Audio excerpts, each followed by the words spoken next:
সুপ্রিয় দর্শক শ্রোতা আসসালামু আলাইকুম। এএস ব্লগ 24 তথা বাংলার হৃদয়ের কথা পরিবারের পক্ষ থেকে সবাইকে জানাচ্ছি আন্তরিক শুভেচ্ছা ও অভিনন্দন। সাথে আছি পুরো ভিডিওটা জুড়ে আমি সামিউল ইসলাম মিশন। সুধী দর্শক বৃন্দ, আপনারা জানেন যে আমরা প্রতিনিয়ত চেষ্টা করি এদেশের ইতিহাস, ঐতিহ্য, সংস্কৃতি কিংবা চলমান জীবনযাত্রা নিয়ে আপনাদের সামনে কিছু গুরুত্বপূর্ণ তথ্য শেয়ার করার। আজও তার ব্যতিক্রম নয়। এই ভিডিওটিতে আমি আপনাদেরকে জানাতে চলেছি কর্ণফুলীর বুকে জেগেছে স্বপ্নের বাংলাদেশ। কর্ণফুলী টানেল সম্পর্কে চলুন বিস্তারিত জানা যাক এই ভিডিওটির মাধ্যমে। কর্ণফুলী নদীর তলদেশ দিয়ে নির্মিত টানেল শুধু ইট পাথরের একটি প্রকল্প নয়, এটি বাংলাদেশের স্বপ্ন, সাহস এবং সক্ষমতার প্রতীক। এক সময় যা ছিল কল্পনার মতো তা আজ বাস্তবে রূপ মিলেছে। কর্ণফুলী নদী বাংলাদেশের বুকে এক অনন্য জলধারা, যার তীরে গড়ে উঠেছে চট্টগ্রামের বৈচিত্র্যময় জীবন।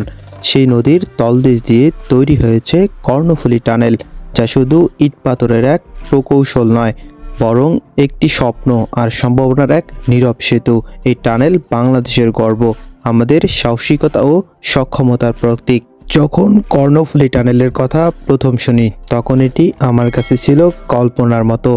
ভাবতাম নদীর তলদেশ দিয়ে চলার সেই অনুভূতি কেমন হবে, কিন্তু যখন বাস্তবে সেই টানেলের মধ্যে প্রবেশ করলাম তখন অনুভব করলাম এটি শুধুই একটি টানেল নয়, এটি সময়ের স্রোতে আমাদের এগিয়ে চলার গল্প।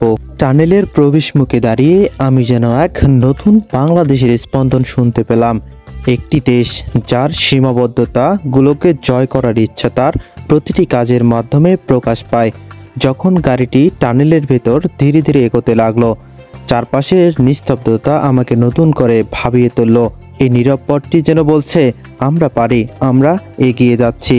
নদীর তলদেশ দিয়ে চলার সময় মনের মধ্যে এক অদ্ভুত রোমাঞ্চকর অনুভূত হলো।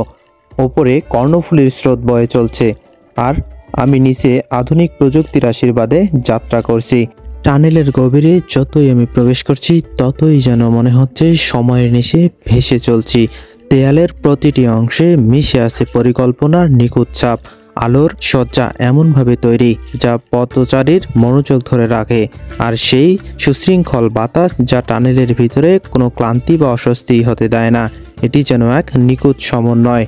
কর্ণফুলী টানেল শুধু যোগাযোগ ব্যবস্থার উন্নয়নে নয়, এটি দক্ষিণ চট্টগ্রামের মানুষের জন্য একটি নতুন সম্ভাবনার দরজা খুলে দিয়েছে। শিল্প কারখানা, বাণিজ্য এবং অর্থনৈতিক চাকা আরও গতিশীল হবে। এই টানেল শুধু দুটি ভূখণ্ডকে সংযুক্ত করেনি, এটি দেশের উত্তর ও দক্ষিণের মাঝে উন্নয়নের সেতু তৈরি করেছে। টানেলের ভেতর দিয়ে যাওয়ার সময় এক মুহূর্তের জন্য মনে হলো এই প্রকল্পের পেছনে কত মানুষের পরিশ্রম লুকিয়ে আছে। প্রকৌশলীদের মাসের পর মাস কঠোর পরিশ্রম, দিনরাত এক করে কাজ করা, শ্রমিকদের ঘাম আর একটি জাতির সাফল্যের গল্প, সব মিলিয়ে তৈরি হচ্ছে আমাদের কর্ণফুলী টানেল। কর্ণফুলী টানেল শুধু একটি যাতায়াতের মাধ্যম নয়, বরং এটি বাংলাদেশের প্রযুক্তিগত উন্নয়নের মাইল ফলক। কর্ণফুলী নদীর টানেল দিয়ে যাওয়ার অভিজ্ঞতা জীবনের স্মরণীয় মুহূর্তগুলোর মধ্যে একটি। ওইটি আমাদের প্রমাণ করে সঠিক পরিকল্পনা ও চেষ্টার মাধ্যমে বাংলাদেশ যে কোনো অসম্ভবকে সম্ভব করতে পারে। এই টানেল শুধু একটি প্রকল্প নয়, বরং একটি নতুন বাংলাদেশের পথ চলার প্রতীক। যারা এখনও এই টানেল দিয়ে যাননি তাদের জন্য এটি অবশ্যই একবারের জন্য হলেও অভিজ্ঞতা করার মতো একটি যাত্রা, যা চির স্মরণীয় হয়ে থাকবে আপনার জীবনে। প্রিয় দর্শক, আজকের ভিডিওটি এ পর্যন্তই। দেখা হবে নতুন একটি জায়গায়, কথা হবে সে সম্পর্কে। সে পর্যন্ত সকলে ভালো থাকবেন, সুস্থ থাকবেন। অবশ্যই এএস ব্লগ 24 চ্যানেলের সাথেই থাকবেন। ধন্যবাদ।